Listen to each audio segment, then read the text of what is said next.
अस्सलाम वालेकुम, हनीफ दवामी और आप लोग देख रहे हैं प्रोग्राम द अवामी शो। नाज़रीन, आज इतवार 14 जनवरी है।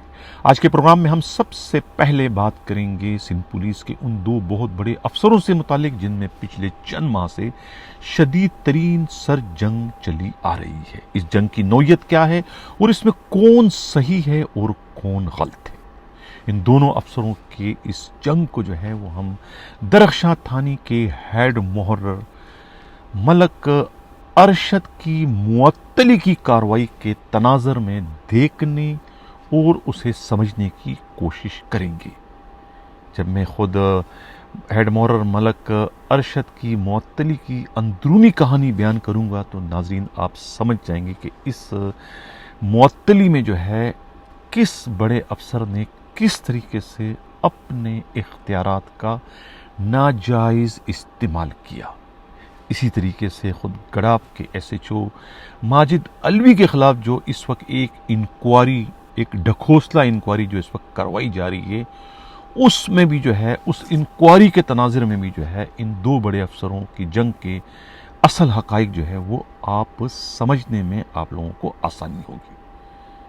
प्रोग्राम का जो हमारा अगला हिस्सा है उसमें हम बात करेंगे मददगार 15 से मुतालिक कि मददगार 15 के 250 पुलिस वालों को कौन सी बहुत बड़ी खुशखबरी सुना दी गई है। वो खुशखबरी क्या है उस पर भी आज के प्रोग्राम में हम डिटेल से बात करेंगे।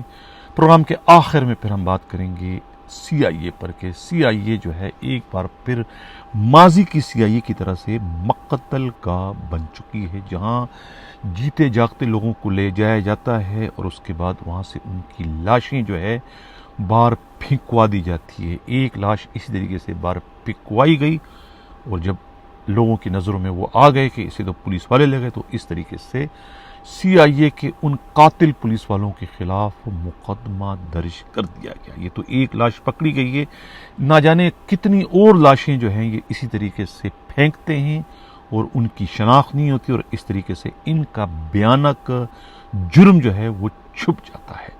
इसकी क्या हकीकत है इस पर भी आज के प्रोग्राम में हम डिटेल से बात करेंगे। हम बाज़ाब्ता अपने प्रोग्राम की शुरुआत अपने टॉप स्टोरी से करते हैं।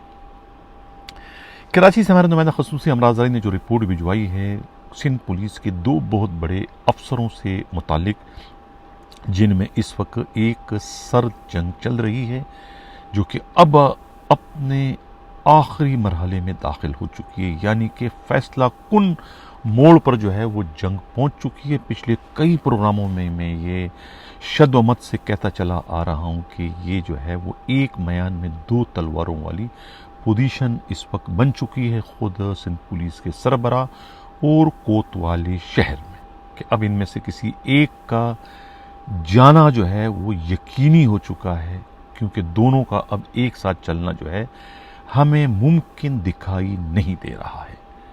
ख़ास तौर पर एक फरीक जो है वो 8 फरवरी का इंतहाई बेचैनी से इंतज़ार कर रहे हैं कि 8 फरवरी जो है वो आते ही इलेक्शन होने के बाद दूसरे फरीक की जो है वो ऑटोमेटिक जो है वो छुट्टी हो जाएगी। इसलिए वो 8 फरवरी के इंतज़ार में बगले बजाते हुए न सिर्फ दिखाई दे रहे हैं बल्कि अपने करीबी रुफ़क़ा को भी ये कहते हैं कि धीरज रखो, सिर्फ 3 हफ्तों की बात है, 3 हफ्तों के बाद मौज ही मौज होगा।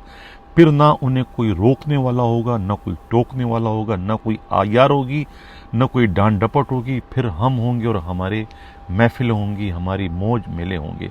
इस किस्म के जो है वो लाड़े लप्पे जो है वो अपने हमनवाओं को, अपने चाहने वालों को, ख़ास तौर से अपने ATM मशीनों को, अपने बीटरों को जो है वो इस किस्म के जो है सब्ज़ बाग जो है वहाँ से दिखाए जाने का सिलसिला शुरू हो चुका है। नाज़रीन, अब मैंने कहा था कि ये जो मलक अरशद की जो मुअत्तली की गई है दरख्शां थाने के हेड मुहर्रर, इनकी मुअत्तली से जो है वो ये दो बड़े अफसरों के दरमियान जो सर जंग चल रही है उस सर जंग की असल वजह भी समझ में आ जाएगी और ये भी मालूम हो जाएगा कि उस जंग में कौन सही राह पर है और कौन गलत है, कौन जो है वो क्राइम का, गुनाहों के खिलाफ जो है वो आवाज़ उठा रहा है और जराइम के खिलाफ जो है वो एक मुहिम चला रहा है और कौन ऐसा है जो कि जराइम को जो है वो गले लगा रहा है, बल्कि जराइम करने वाले पुलिस अफसरान की एक तरीके से वो न सिर्फ पुष्पनाही कर रहा है, बल्कि उनके लिए सहूलतकारी का किरदार भी एक तरीके से अदा कर रहा है मीडिया रिपोर्ट्स के मुताबिक, और पुलिस के इंतहाई काबिल एतमाद ज़राए के का भी ये कहना है। अब ये जो हेड मोरर हैं दरख्शां के एएसआई मलक अरशद को जो सस्पेंड किया गया है, अब इनकी सस्पेंशन में भी जो है वहाँ के एसएचओ कलीम मूसा ने जो है वो चेन ऑफ कमांड को तोड़ा है। यानी अगर उन्हें अपने हेड मोरर से मुताल्लिक कोई शिकायत है, उसूल कायदा कानून तो यह है कि वो अपने इमीडिएट बॉस को यानी डीएसपी को बताए। डीएसपी को उन्होंने इग्नोर किया। उसके बाद डीएसपी के बाद एसपी क्लिफ्टन आता है, उनको भी उन्होंने इग्नोर किया। उसके बाद आपका एसएसपी साउथ आते हैं, साजिद आमिर सदरुजई ग्रेड 19 के अफसर हैं, उनको भी उन्होंने एक तरीके से खातिर में नहीं लाया, उन्हें बिल्कुल इग्नोर कर दिया, नजरअंदाज कर दिया। और उसके बाद डीआईजी साउथ जो है वो असद रजा है, ग्रेड 20 के अफसर हैं, उनको भी उन्होंने इग्नोर किया, नजरअंदाज किया, खातिर में नहीं लाया, और सीधा अपनी अर्जी, अपनी फरमाइश, अपनी ख्वाहिश लेकर एडिशनल आईजी कराची के दफ्तर चले गए और कहा कि मुझे ये हेड मोरर पसंद नहीं है, क्योंकि मेरे ख्वाहिशात की राह में, मेरे इरादों की राह में, मेरे मंसूबों की राह में जो है ये सीसा पलाई दीवार बन रहा है, और उसके होते हुए मैं कोई ऐसा काम नहीं कर सकता जिसमें आपको भी मैं फ़ायदा पहुंचा सकूं मुबैना तौर पर। जिसके बाद पता नहीं क्या सोचकर जो है कोतवाली शहर ने उनकी फरियाद, उनकी दरख्वास्त को न सिर्फ इंटरटेन किया, बल्कि उसी वक्त खड़े खड़े जो है उस पर ऑर्डर भी जारी कर दिया सस्पेंशन का, और बी कंपनी हेडक्वार्टर भिजवा दिया गार्डन। सवाल ये पैदा होता है कि उसका जुर्म क्या है, उसने गुनाह क्या किया है, कोई उसके खिलाफ आईआर है, कुछ है, क्या है, वो किया क्या उसने? कुछ भी ऐसा नहीं है।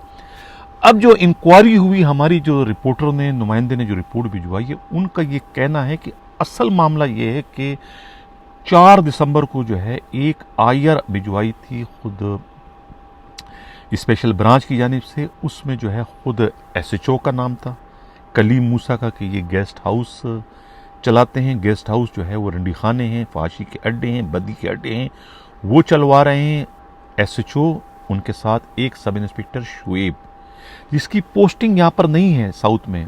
पोस्टिंग उनकी कभी एयरपोर्ट में हुआ करती थी जब कलीम मूसा वहाँ के सोच होते, तो वो उसके बीटर थे, फ्रंटमैन थे, उसके लिए हराम इकट्ठा करते थे, बदी के, बदकारी के, जुए के, सट्टे के, मंशियात के अड्डे वहाँ चलाया करते थे, स्मगलिंग कराया करते थे, खेपियों का कारोबार करते थे, वो सब कुछ करते थे वहाँ पर शुएब। वो शुएब अभी भी इनके पास यहाँ साउथ में आके दरख्शां थाने में उन्होंने वही धंधा शुरू कर दिया था। एक हेड कांस्टेबल जहीर, ये 3 की जो है वो आईआर आई थी 4 दिसंबर को। उसके बाद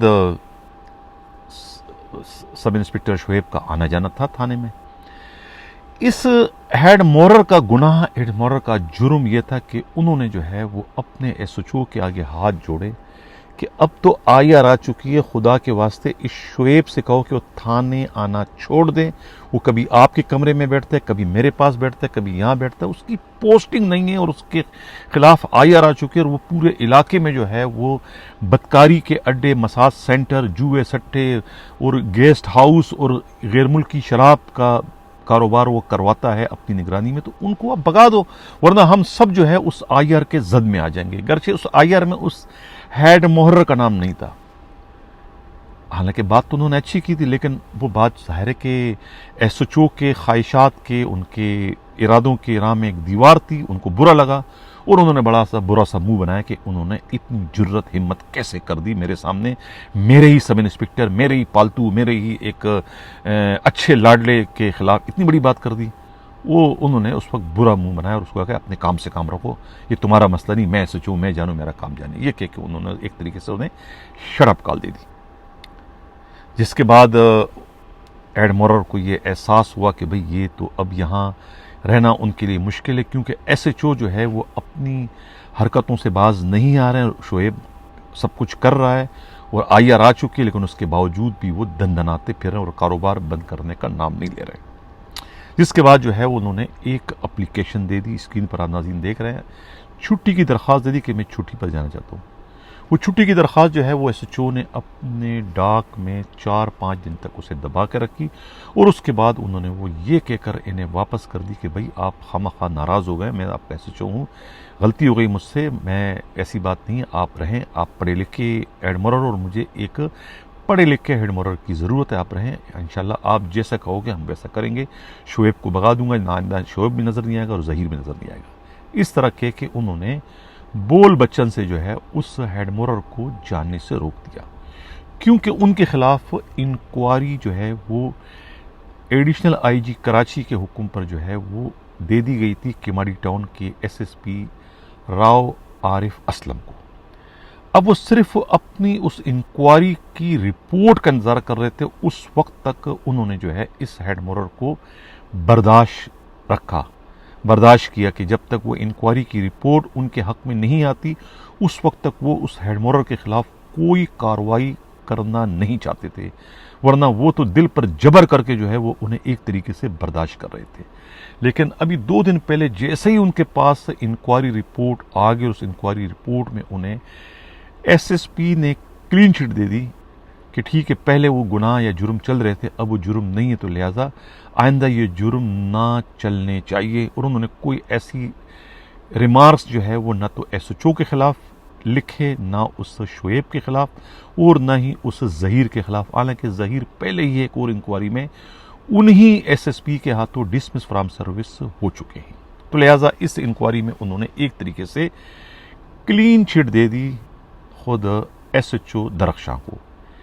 पुलिस जरा का कहना है कि ये क्लीन चिट दिलवाने में भी जो है खुद एडिशनल आईजी कराची के पीएसओ पठान खान का रोल है, उनका किरदार है, उनके टेलीफोनों का ये असर है कि बार बार वो टेलीफोन कर रहे थे एसएसपी केमाड़ी के साहब ने कहा है कि इन पर हल्का हाथ रखें, इनके खिलाफ कोई ऐसी रिपोर्ट न भिजवाएं कि उनके खिलाफ हमें फिर कार्रवाई करना पड़े। इस तरीके से उन्हें क्लीन चिट देने के लिए एक खानापूरी वाली रिपोर्ट उन्होंने भिजवा दी।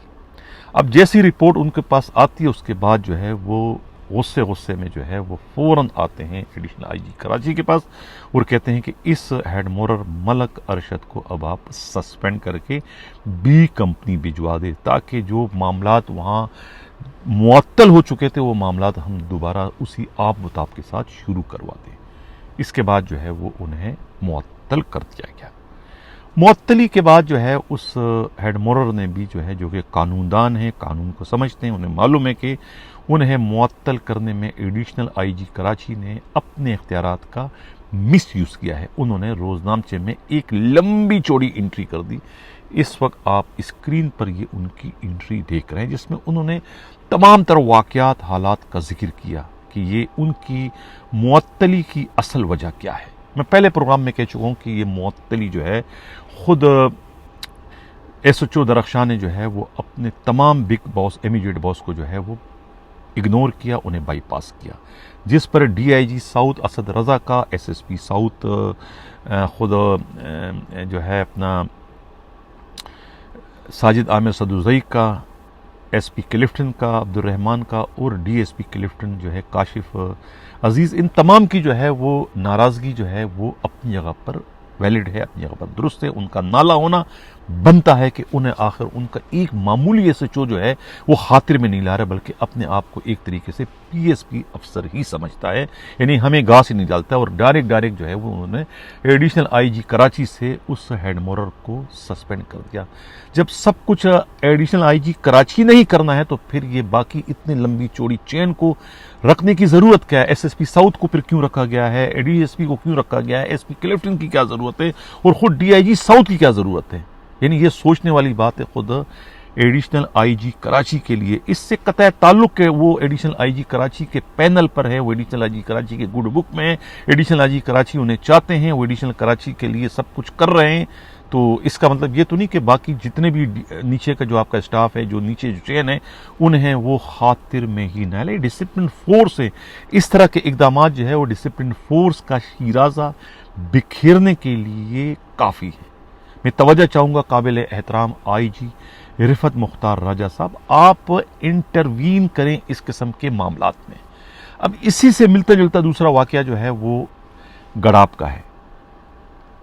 अब गडाप का वाकया बयान करने से पहले मैं ये बताता चलूं कि जो गेस्ट हाउस थे यहाँ पर क्या नाम है दरख्शां में 5 गेस्ट हाउस हैं जो कि चल रहे थे, उस पर बंद कर दिए और अब इनकी मुअत्तली के बाद दोबारा 48 घंटे हो गए खोल दिए गए।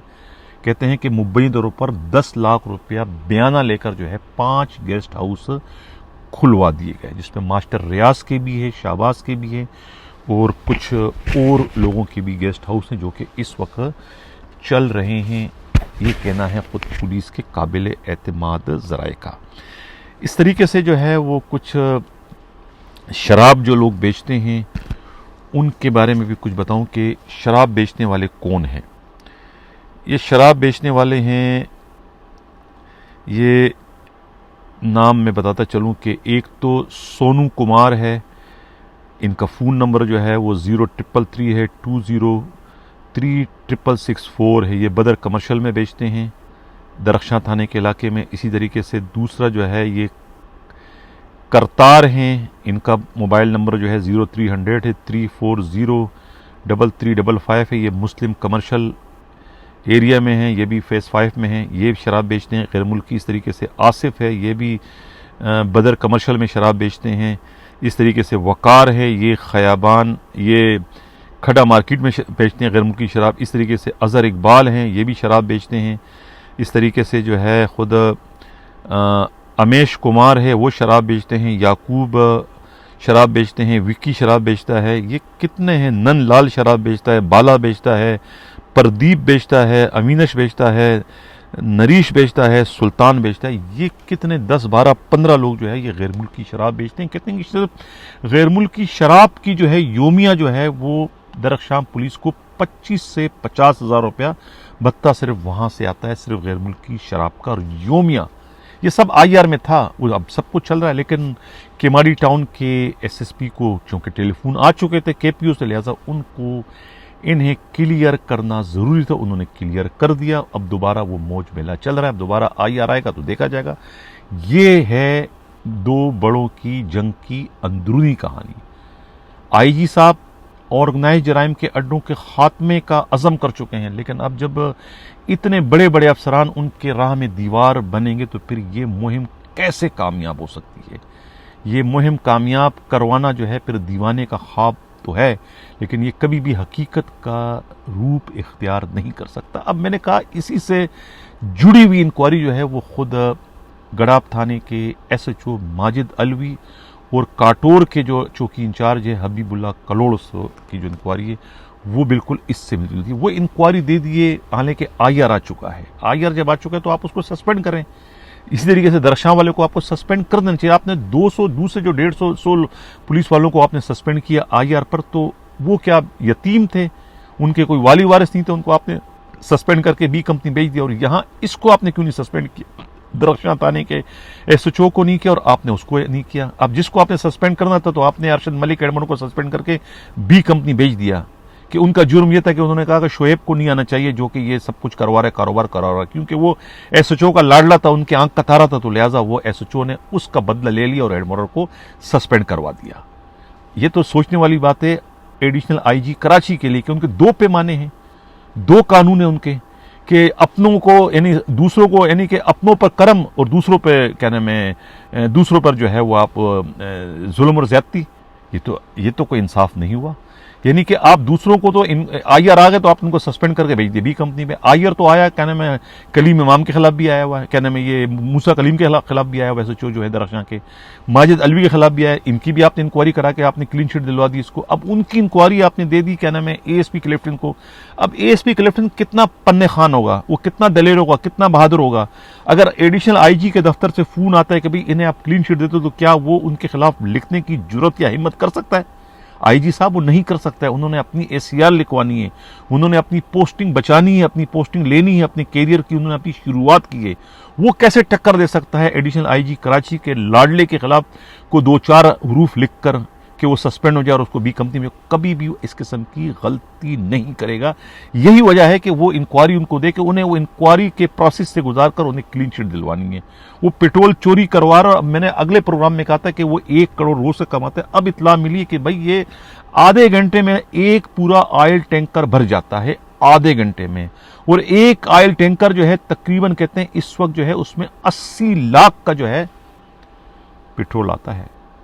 और इस तरह के कोई 6-8 टैंकर वो रोज चोरी करवाता है।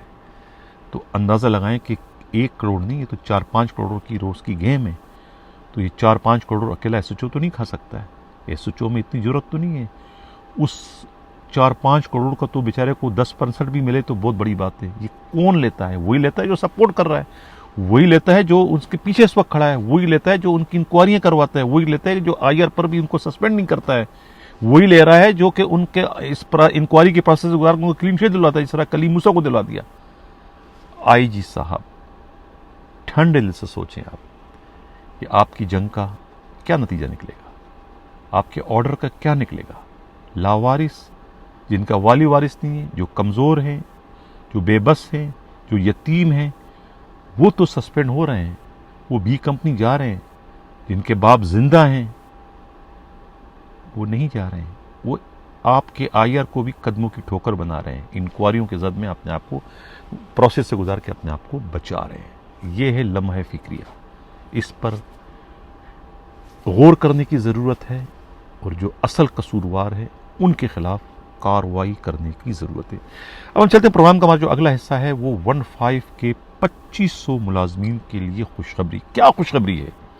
15 से हमारे खबरी ने रिपोर्ट दी है कि खुशखबरी ये है कि उनकी मेस कटिंग ख़त्म कर दी गई है। आज से मेस कटिंग ख़त्म हो गई है। 15 के 2500 मुलाजमीन सुन लें कि आपने एक डेला भी नहीं देना है शबीरा को। एसएसयू वाले अगर पैसे लेने आए मेस के लिए तो उनको बगा दें, उनको टक्का भी ना दें, उनको झाड़ दें कि हमें आपका सड़ा हुआ खाना नहीं चाहिए, हमें आपसे कुछ भी नहीं चाहिए, हमारी जान छोड़ दो। हम उस 8000 में जो है पूरे घर वालों को खाना खिला देंगे। जो खाना हम एक टाइम का आपके यहाँ से सड़ा हुआ खाया करते, अब हम अच्छा खाना खाएंगे, 8000 में अपनी बीवी बच्चों को भी खिलाएंगे। तो उनकी एक तरीके से अल्लाह ने सुन ली, जिसके लिए उन्हें जो है वो अल्लाह ताला का शुक्रगुजार होना चाहिए। उसके बाद खुद सिंध पुलिस के आईजी रिफत मुख्तार राजा और ख़ास तौर से इमरान याकूब का, जिनके बराह रास्त निगरानी में इस वक्त चले गए हैं और वो इस वक्त 15 को जो है वो लीड कर रहे हैं। उनकी गाड़ियों की रिपेयरिंग का सिलसिला शुरू कर दिया गया है और बहुत जल्द जो है वो उन्हें पेट्रोल भी मिलना शुरू हो जाएगा। और जो पुलिस वाले इस वक्त पॉइंट पर जो है खुद अपने खर्चों से जा रहे हैं, उन्हें मैं ये बता देना चाहता हूँ कि चंद दिनों में उनका ये मसला भी हल हो जाएगा। जिस तरीके से पहले उन्हें खुद उनके घरों से या उनके दफातर से जो है 15 की गाड़ियाँ लेने आया करती थी, अब उसी तरीके से दोबारा वही सिस्टम चल पड़ेगा और एक डेले की करप्शन उनसे कोई भी नहीं ले सकेगा। ये उनके लिए बहुत बहुत बहुत बड़ी खुशखबरी है। अब चलते प्रोग्राम का जो हमारा अगला हिस्सा है वो है CIA मक्तलगाह बन चुकी है। अहमद नवाज चीमा साहब, आप DIG CIA हैं और CIA जो है वो बेलगाम हो चुकी है। CIA को कंट्रोल करना इतना आसान काम नहीं है। CIA में जो है वो आपको सरप्राइज विजिट करने की ज़रूरत है। बार बार आप जाएं, उनकी जो खोलियाँ बनी हुई हैं, अकूबत खाने बने हुए हैं, उसमें बेगुनाहों को ला के रखा जाता है और कई कई रोज़ तक रखा जाता है। और इतने ये मदोश होते हैं कि लोगों को उल्टा लटका के और खुद शराब पी के मदोश होके बेहोश हो जाते हैं और वो बेचारा लटका हुआ बंदा जो है चीखता चिल्लाता है कि मुझे उतारो, मर रहा हूँ। और वो नशे में धुत होते हैं, वो सुनते नहीं और वो बेचारे लटकते लटकते जो है वो आखिरी हिचकी ले लेते हैं और बाद में जब मर जाते हैं तो उनकी लाशें ये उठा के बाहर फेंकवा देते हैं। ये पुरानी रिवायत है CIA की, जिसको भूत बंगला भी कहा जाता था। ये रिवायत जो है वो ख़त्म होने का नाम नहीं ले रही और अब इसमें मज़ीद जो है वो इजाफा होता चला जा रहा है। ये तो गुज़िश्ता रोज़ जो है एक बंदे को ये उठा के ले गए थे मंगो पीर से, घर से, जिसके भाई ने देख लिया था कि पुलिस वाले आए और उसके भाई को उठा के ले गए। उन्होंने जो है फिर शिकायत की थी, बाकायदा FIR दर्ज हो गई थी। उसके बाद कहा जाता है कि वो लाश जो है वो उन्होंने जो है वो यहाँ फेंक के चले गए। अब जो प्रेस रिलीज उन्होंने भिजवाई है, खुद स्क्रीन पर आप लोग इस वक्त ये एफआईआर की कापी देख रहे हैं जो मंगोपीर थाने में उनके भाई ने दर्ज कराई है। अब एफआईआर के मुताबिक जो है, एफआईआर नंबर जो है ये मैं बताता चलूं कि 27/24 मंगोपीर है। ये बजुर्म दफ़ा जो है 322, 365, 34। मुतवफ़ी निज़ामुद्दीन वल्द मोहम्मद शफ़ी 36 साल का है और इसके भाई ने जो है ये रिपोर्ट दर्ज कराई है मंगोपीर थाने में कि ये जो है वो अल्ताफ़ नगर के रहने वाले हैं। अब इस पर जो है जो प्रेस रिलीज़ आई है खुद CIA की तरफ से, CIA वाले जो है वो बड़े बढ़ा चढ़ाकर इसको कहते हैं कि जो बंदा मरा है वो कोई बेगुनाह नहीं था। क्या है उनकी एफआईआर प्रेस रिलीज? वो कहते हैं कि जी आज मोरखा 13/1/2024 को DIG CIA साहब ने SIU में एक मुलजिम की हलाकत की इत्तला पाकर थाना SIU में विजिट किया। बहुत शुक्रिया कि कत्ल की वारदात के बाद DIG को विजिट करने की ज़रूरत या नौबत पेश आई। अगर वो पहले विजिट करते तो शायद कत्ल की वारदात ना होती। और मामले की मुकम्मल छानबीन की और दौरान इंक्वायरी पाया गया कि 11 और 12 जनवरी 2024 की दरमियानी शब एक बत्ताखोरी की IR के सिलसिले में एक मुलजिम निज़ामुद्दीन वल्द मोहम्मद शफ़ी को SIU में तफ्तीश के लिए लाया गया था। मज़कूरा मुलजिम मुख्तलिफ जराइम में मुलविस रहा है और इसके खिलाफ झैल मुकदमात दर्ज है। नंबर 1 जो है मुकदमा इल्ज़ाम नंबर 74/2013 बजुर्म दफ़ा जो है 385। अच्छा, थाना औरंगी। दूसरा मुकदमा जो है 893/2023 बजुर्म दफ़ा जो है ये 325/109 थाना मंगोपीर। एफआईआर नंबर 3 जो है 894/2023 बजुर्म दफ़ा जो है सिंध आर्म्स एक्ट मंगोपीर। अब ये 3 एफआईआरों का जिक्र करके बड़े वो छोड़े हो चुके हैं कि जो कुछ हुआ है वो कुछ भी नहीं है। 3 उसके खिलाफ एफआईआर थी। भाई एफआईआर का मतलब ये थोड़ी कि आप किसी को ला के आप उसको मार दो तो आपको मारना जो है वो आपको क्लीन चिट दे दिया, मारने का आपको लाइसेंस मिल गया। शर्म आनी चाहिए इनको।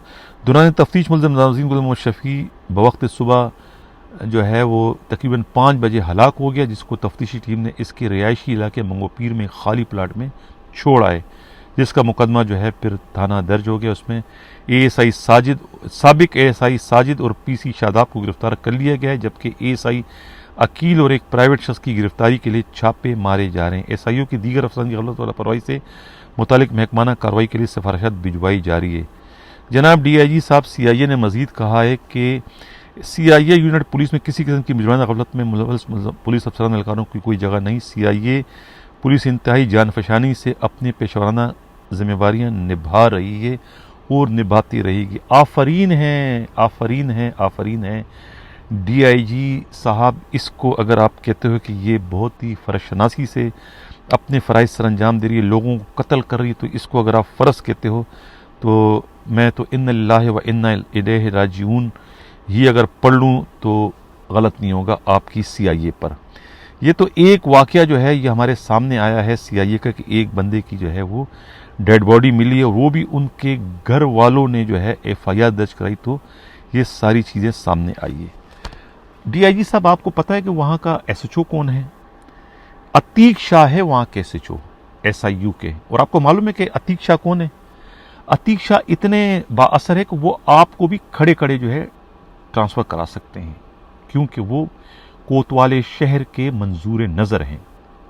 ये जितनी भी पार्टियां जाती लोगों को पकड़ के लाती है घरों से, तो जाहिर है कि वो खुद तो नहीं करती है, SHO के हुक्म से ये सब कुछ होता है। होना तो ये चाहिए था कि आप SHO के खिलाफ कार्रवाई करते, आप SHO को सस्पेंड करते, उन्हें B कंपनी भिजवाते, लेकिन चूंकि आपको पता है आपके भी पर जलते हैं उनके खिलाफ कार्रवाई करते हुए।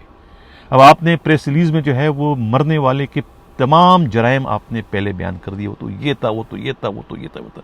यानी कि वो जो कत्ल हो गया है, कत्ल जैसा संगीन जुर्म जो है, वो आप उन 3 FIR में उसको दबाने की कोशिश कर रहे हो, अपने पुलिस वालों का मकरू और गुनाह आलूद फैल को ढांपने के लिए, उसका वजन कम करने के लिए। लेकिन माफ कीजिएगा, इससे उनका वजन कम नहीं होता। उनका वजन इससे आपकी सफाकियत जो है, आपकी बेरहमी और आपकी बेजमीरी जो है, वो इससे उजागर हो रही है कि आप किस तरीके से अपने पुलिस वालों को, अपने डिपार्टमेंट को जो है एक तरीके से कानूनी तहफ़्फ़ुज़ फराहम कर रहे हैं। क्या इखलाकियात में, कानून में इस बात की गुंजाइश है कि एक बंदे के खिलाफ अगर 3 FIR हैं, छोटी मोटी मामूली किस्म की जराइम की, उस पर आप किसी को तशद्दुद करके आप उसको हलाक कर दे, फिर आपकी पुलिस पार्टी की बेरहमी का अंदाजा लगाएं कि वो लाश उठा के उनको, यानी लाश की बेहुरमती करके उनके घर के आगे वीरान उस पर फेंक के चले गए आप। अगर इसकी FIR ना होती तो ये तो आपके बंदे तो सामने ही ना आते। ये तो एक वाक़या सामने, आपके यहाँ से तो इस तरह रोजाना हर हफ्ते 3-4 लोगों की लाशें, हमें हमारी इतला तो है कि 3-4 लोगों की लाशें मुख्तलिफ इलाकों में फेंकवाई जाती है, जिनका कोई वाली वारिस नहीं होता है, कोई FIR नहीं होती है।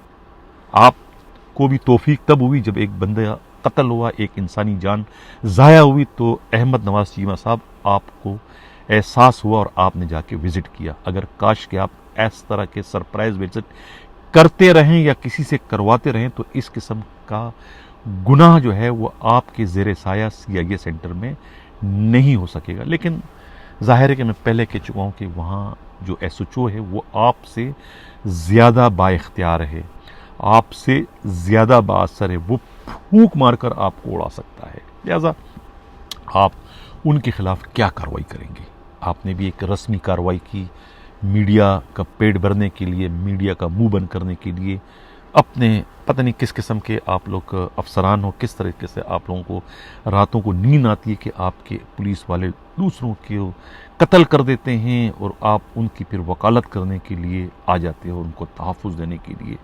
IG साहब, मैं आप ही को तवज्जो चाहूँगा कि ये आपकी चेन ऑफ कमान में सिंध पुलिस में क्या हो रहा है, किस तरीके से पुलिस के बड़े अफसरान जो है जब खुद फरीक बन जाएं, अपने ही पुलिस वालों के मुहाफ़िज़ बन जाए, उनको तहफ़्फ़ुज़ देना शुरू कर दें उनके गुनाहों पर, तो फिर ये गुनाहों का खात्मा कैसे होगा? फिर एहतिसाब का अमल किस तरह से चलेगा? फिर किस तरीके से आप पुलिस से काली भेड़ों को निकालेंगे? ये लावारिस पुलिस वालों को, सिपाहियों को, हेडों को, जो कि अपने अफसरों के इशारों के मोहताज है, वो तो टूल है बेचारे। मैं बार बार प्रोग्राम में कह चुका हूँ कि अगर किसी पिस्टल से किसी का खून होता है तो पिस्टल को कोई फांसी नहीं होती है, क्योंकि पिस्टल का क्या कसूर है, पिस्टल चलाने वाले का कसूर है। तो ये बेचारे सिपाही हेड, ये तो टूल हैं उन बड़े SPओं के, उन बड़े DSPओं के, उन DIGs के, उन SHOs के, जिनके इशारे पर जाके वो बत्ता लाते हैं, जिनके इशारे पर वो रुनाय जराइम चलाते हैं, जिनके इशारे पर सब कुछ करते हैं। वो तो उनके खिलाफ तो आपने कुछ नहीं किया। ये बेचारे जो टूल के तौर पर इस्तेमाल हुए, जो कि लावारिस हैं, कुछ भी नहीं है, उनको आपने सस्पेंड करके B कंपनी भिजवा दिया। इससे ज़्यादा जुल्म, इससे ज़्यादा नाइंसाफ़ी और क्या होगी? खुदा न खास्ता मैं उनकी वकालत नहीं कर रहा हूँ, मैं तो सिर्फ़ और सिर्फ आपको आईना दिखा रहा हूँ कि आप इंसाफ के तकाजे पूरे नहीं कर पा रहे हैं। आप या फिर आपके चेन ऑफ कमान में दूसरे जो हरामखोर अफसरान हैं, जिनके घर इन्हीं हराम से चल रहे हैं, वो अपने इन हरामखोरों को किस खूबसूरती से जो है कानूनी तहफ़्फ़ुज़ फराहम करके उन्हें इंक्वायरियों के प्रोसेस से गुजार कर एक तरीके से क्लीन चिट दिलवा रहे हैं। एक मैंने मिसाल आपके सामने पेश कर दी दरख्शां थाने के SHO कलीम मूसा की, और दूसरी मिसाल अब बनने जा रही है खुद गड़ाप थाने के SHO माजिद अलवी की। एक हफ्ते बाद उनकी रिपोर्ट भी ASP भेज देगा भी कि कुछ भी नहीं, और वो इंक्वायरी IR अपनी मौत आप मर जाएगी, और पेट्रोल चोरी का सिलसिला जो है पहले से ज्यादा बड़े पैमाने पर जो है वो शुरू कर दिया जाएगा, जो कि बंद नहीं हुआ है, अभी भी चल रहा है, वो चलता रहेगा। ये है पुलिस की सूरत हाल, कराची पुलिस की। नाज़रीन, ये था हमारा प्रोग्राम, इसी के साथ जाता हूँ। अल्लाह हाफ़िज़।